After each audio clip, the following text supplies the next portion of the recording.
I woke up at 4 a.m., the dim hospital light, cold as ice. The smell of antiseptic clung to my throat. My stomach throbbed from the appendix surgery. The doctor said the procedure went well. I was still alive. That was good news, at least to me. The door swung open.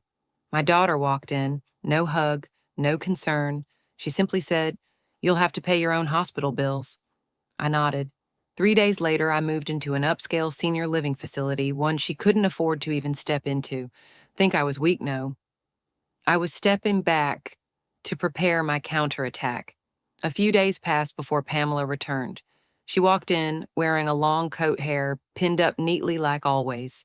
No smile, no hug. In her hands, a tightly clipped folder. She spoke voice flat and dry.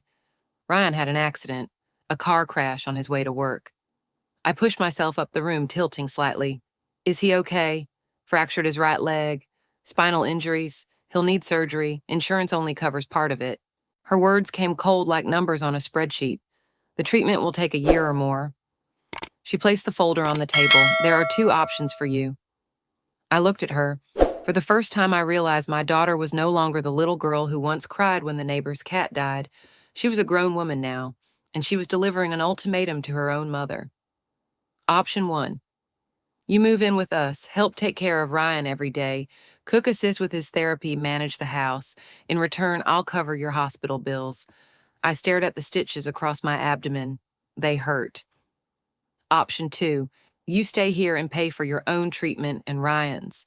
I can't take care of both of you anymore. I didn't ask why. I didn't argue. I just looked at her. There was no cruelty in her voice, just calculation, cold and precise. I gave a slight nod, not agreeing, not refusing, just nodding. Pamela stood as if the meeting was over. I'll check in again in a few days. She walked out. The door clicked softly behind her. I'd been head nurse at Stanford Health for nearly 30 years. I worked overnight shifts, trauma calls, bloody accidents most people could only stomach through a TV screen.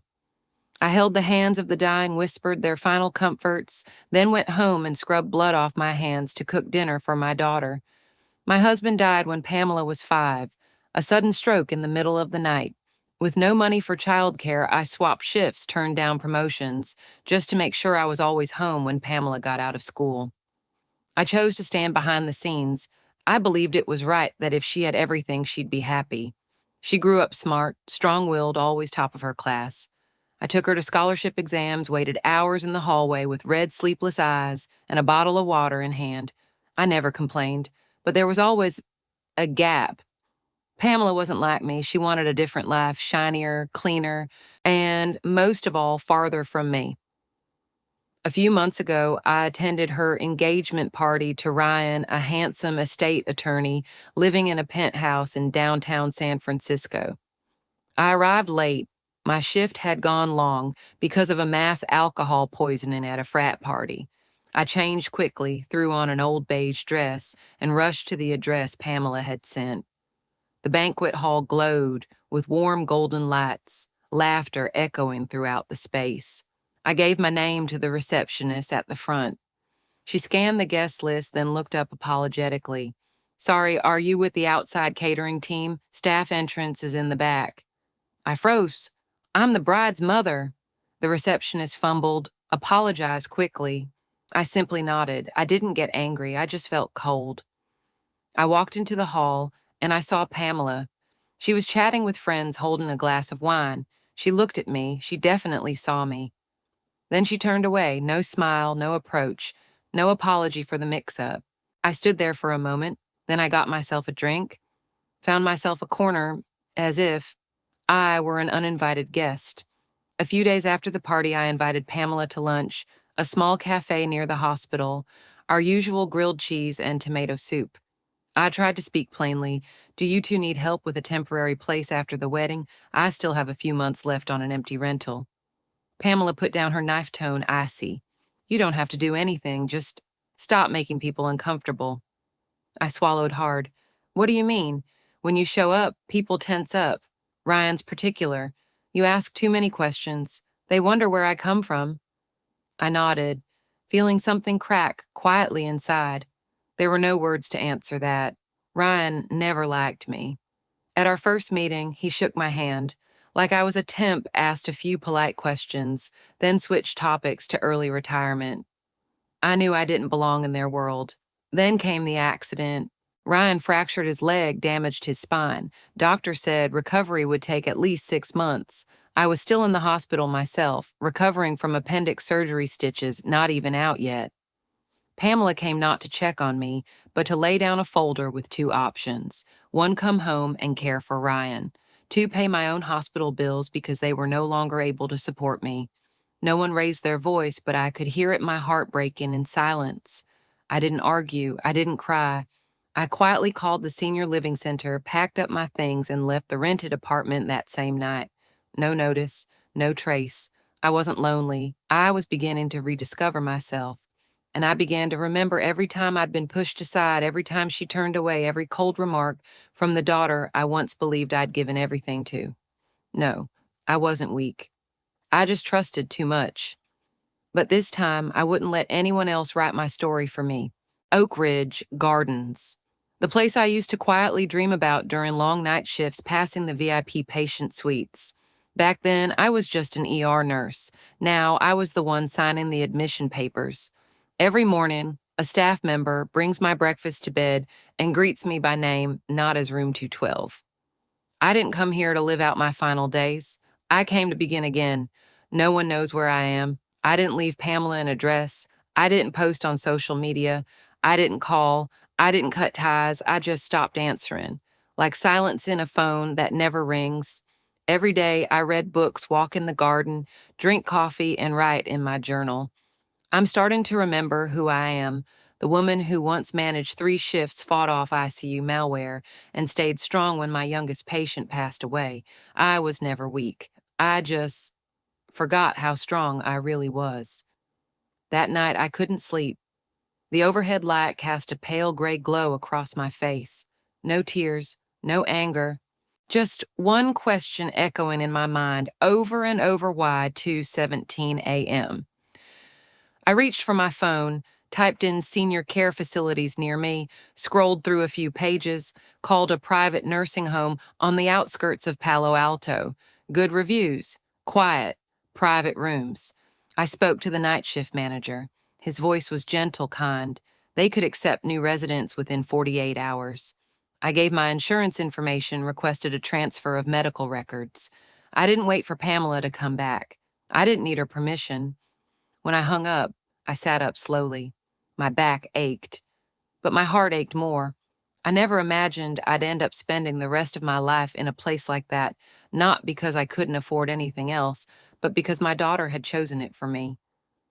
I spoke to the night nurse, asked her to keep my transfer confidential. No family notification, no one. Back in bed, I opened my phone again. Scrolled to an old photo of me holding Pamela when she had just started walking. Her face was smeared with frosting, gripping a wooden spoon, smiling wide. The photo was faded and worn, but the way I looked at her in that picture, pure clear, was still crystal sharp. I stared for a long time, then turned off the screen. Didn't delete the photo. But I didn't want to see it again either. I lay down. Still didn't cry. There was no need. Because tears can't buy back dignity.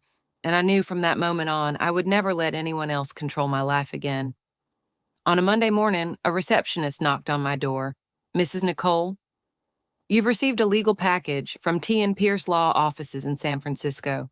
I opened the envelope, neat, formal. The first page was a petition for court-appointed guardianship, filed by Pamela Lauren Harris, my own daughter.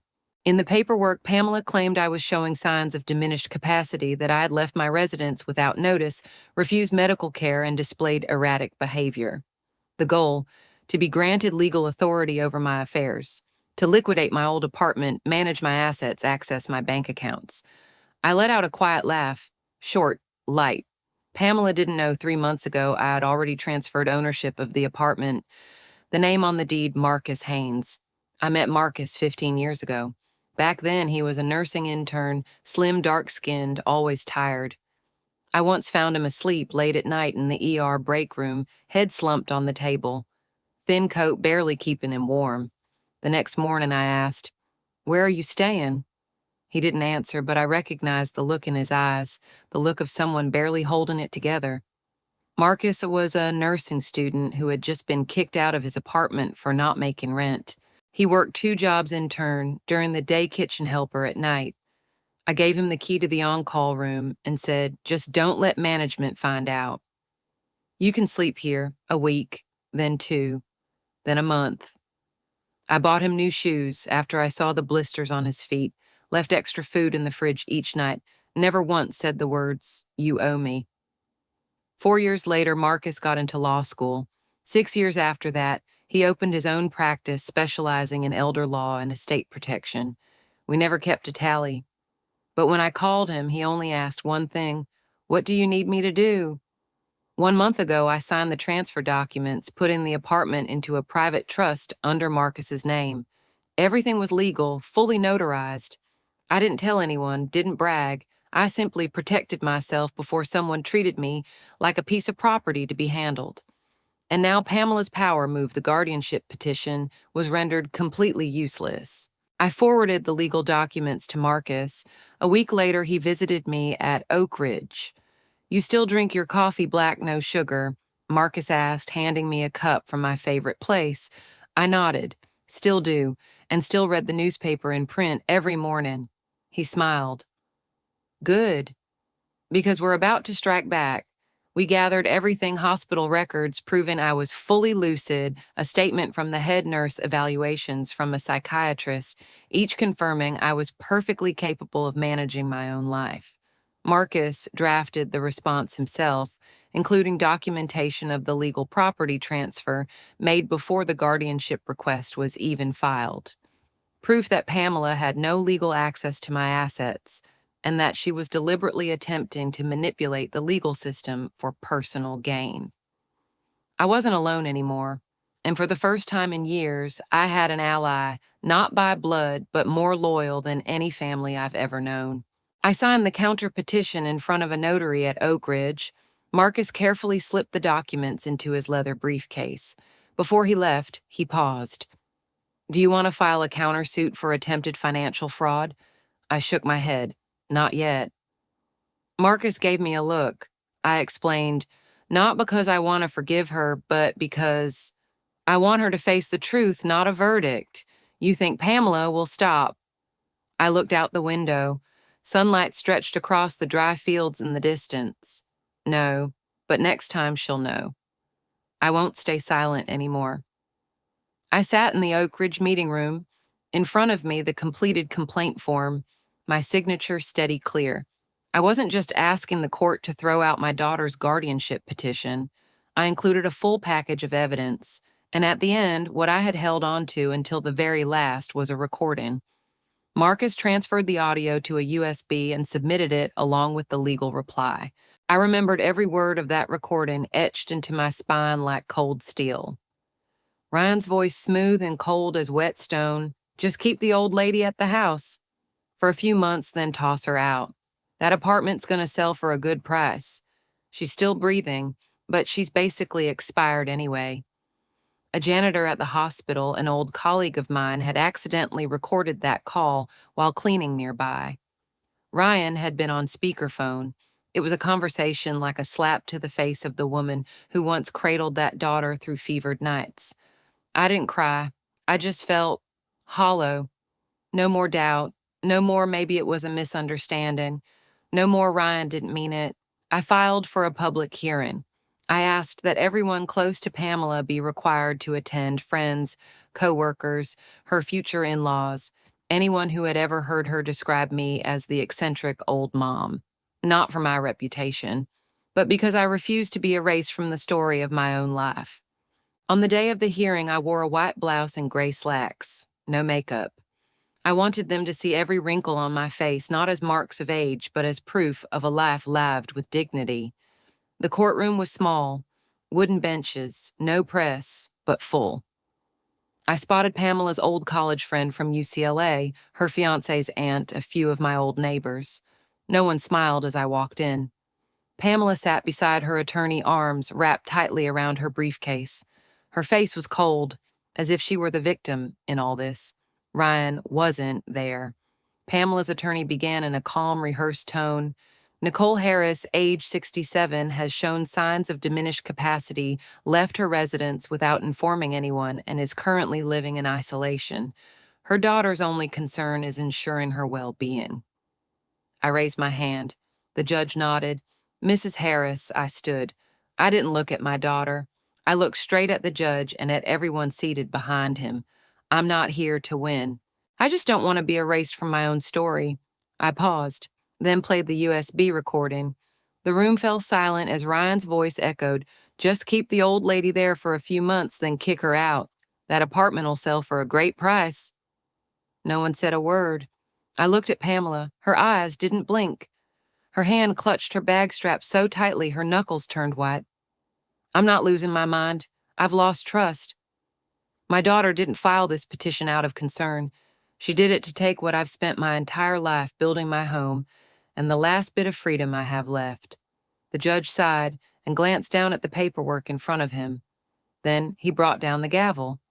The court denies the petition for guardianship. Furthermore, an investigation into the petitioner's financial motives will be initiated. This hearing is adjourned. Mrs. Harris, you're free to go. I said nothing, didn't turn back, didn't look at my daughter. I simply walked out light as if I had finally set down something that had been crushing my chest for the last 10 years. 3 days after the hearing, Marcus called. Ryan pulled out of the joint accounts with Pamela, transferred everything to another name. He's gone. No one knows where. No goodbye, no explanation, nothing. Maybe Ryan never planned to stay. Maybe he only came for what he could take. Pamela called 5 times. I didn't answer, not out of anger, but because some calls no longer need a reply. I returned to Oak Ridge Gardens. The head nurse greeted me by name, like always. My room was still the same tidy, quiet sunlight pouring through the maple leaves outside. I opened the cabinet, took out the watercolor set and sketch pad I'd once kept hidden in my old medical kit, my tiny private secret.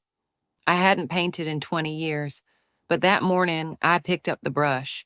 The first painting I made was of a woman walking away, gray hair, slender shoulders fading into a misty backdrop, her hand no longer holding onto the child who once clung to her with both arms. I titled it Release, not letting go out of exhaustion, letting go because it was time. I began offering a small art class every Saturday afternoon right there at Oak Ridge Gardens. No social media, no fanfare, just a few flyers taped in the elevator that read free art class for older women. No skills required. Only one condition: you've carried something you couldn't speak aloud.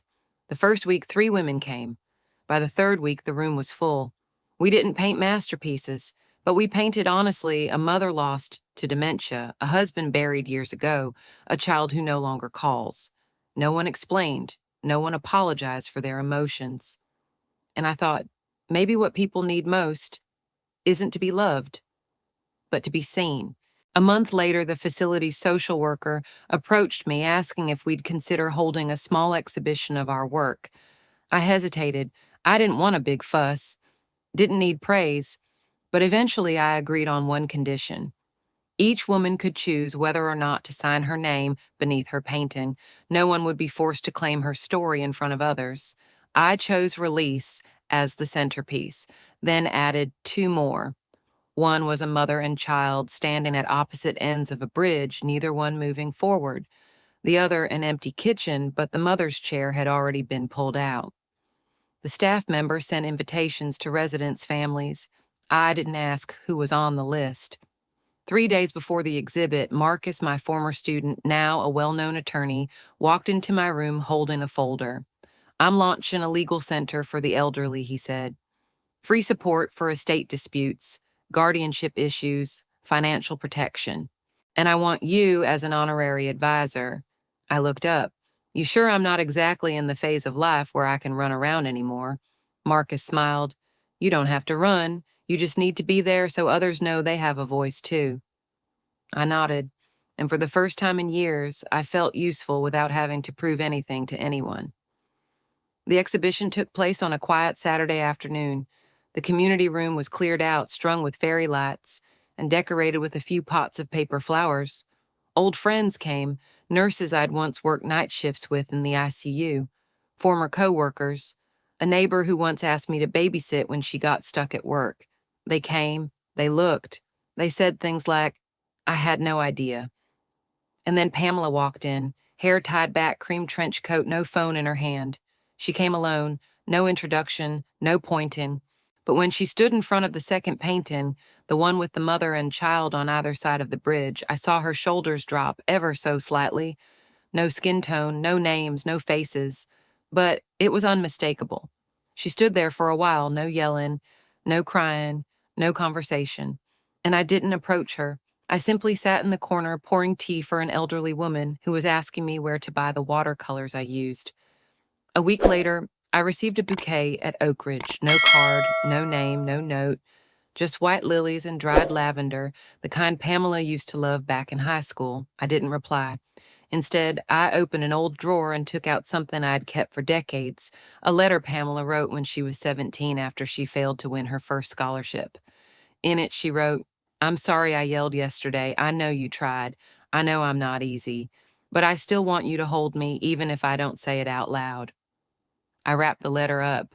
Didn't write anything back, didn't leave a message, just wrote the address of Pamela's law office in San Francisco and sent it back.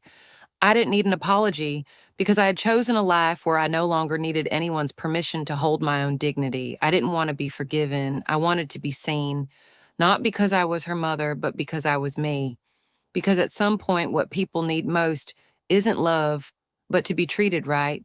You don't have to suffer just because you're a mother. You don't owe them obedience just because you love them. So if it were you and your daughter gave you the same choice she gave me, would you serve or would you walk away and fight back?